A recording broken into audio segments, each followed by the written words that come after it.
around. See, since we're dealing per item, Uh, um, mhm. I was able to like if the target price amount was roughly around um let's say around 300 300 okay, let me just go through my work. Okay.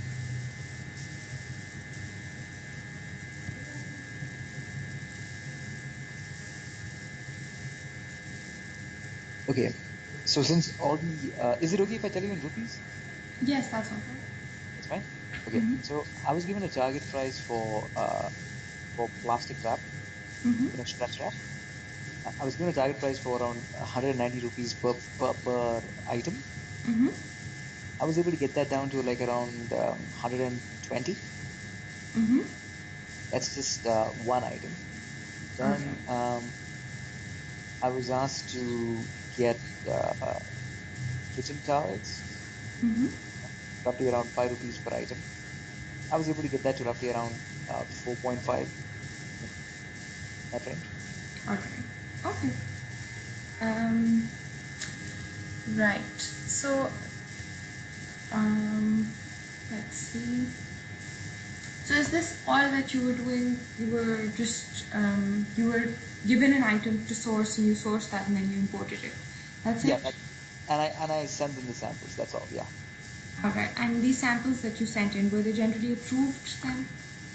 yeah, they were. Okay. And can you tell me a little bit about what was challenging about this job? Did you face any problems at all? Well, I didn't really face much problem, but then as a bit, maybe finding sources that was a bit of a challenge Mm-hmm. because not many people were selling the products that we wanted in India. Mm-hmm. Uh, So how? like we needed aluminium, certain a kind of aluminium plate, which I found very hard to source. Mm-hmm. Then flax, linen, baguette, couche material, what cloth, some kind of cloth. I couldn't get that. Mm-hmm. Then there was a certain French press coffee maker. I couldn't find that either.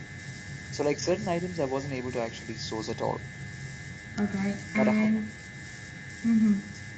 So so that was for these challenging products, were there any products that you were able to source even though it was challenging initially? um okay. Let me go through that. I was able to source yeah, I think two three products like getting these aprons weren't very easy, like to a sort of company to like manufacture aprons on a large scale, like chef aprons. Mm-hmm. That was a bit of a challenge, so I had to get multiple sources and like negotiate a price that was good for us based on four five sources.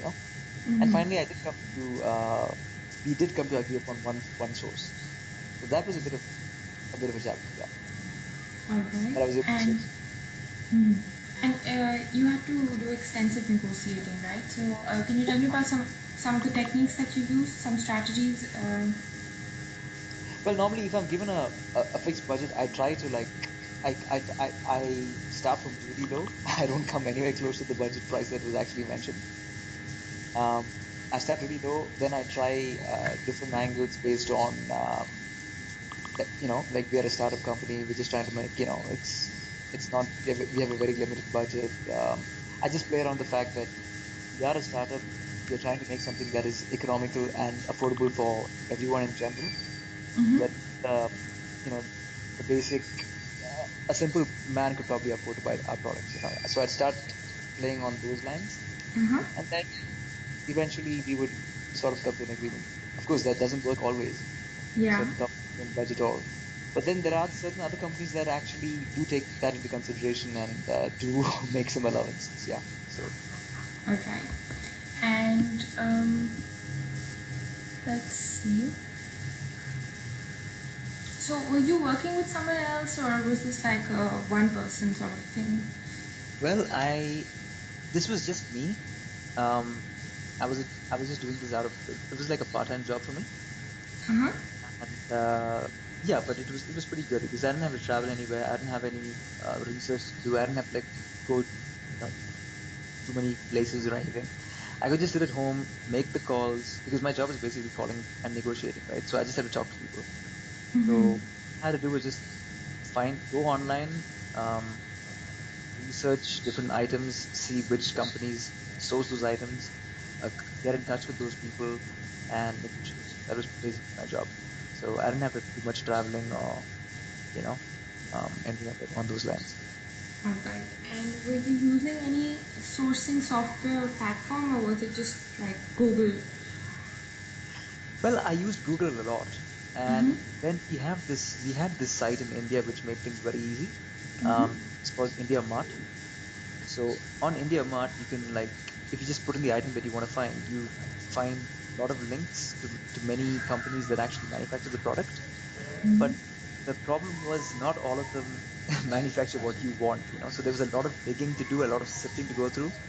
So Mm-hmm. that was a challenge as well. So yeah. So either ways, I think at the end of the day, it is basically just Google. Yeah. All right. So, what about product recommendations? Did you ever actually advise the US-based company on what products they should be asking you to source? Well, I did try to give them alternatives to the products that they were asking me to source. Mm-hmm. I did that, but then they weren't really. The thing is, the products they wanted were very specific. Mm-hmm. There was no margin for like an alternative product. Mm-hmm. So although I did give certain alternatives to them, they were since they're selling online, the product had to be very specific to the demand of the consumer in the States, you know. Mm-hmm. So I had to be very specific with what I wanted with my Indian sources as well. So I couldn't do much with that. All right. And did you, with the products that you sourced, since you were ordering them online, did you ever face any challenges with product quality yourself? Not really. All the products No? that we got were pretty decent products, and they were all based on exact requirements that we required. So it was fine. All right. Let's see. So, were you maintaining any documentation here? Did you have any It's just you, so probably not any SOPs, but was there any Well, sort of document? Yeah. not not any kind of documentation per se, but I have this app that I use where I Uh do huh. all my correspondence on. Uh huh. You know the app Hive, right? The software. No, Have you heard of it? I'm sorry, I'm not familiar with it though.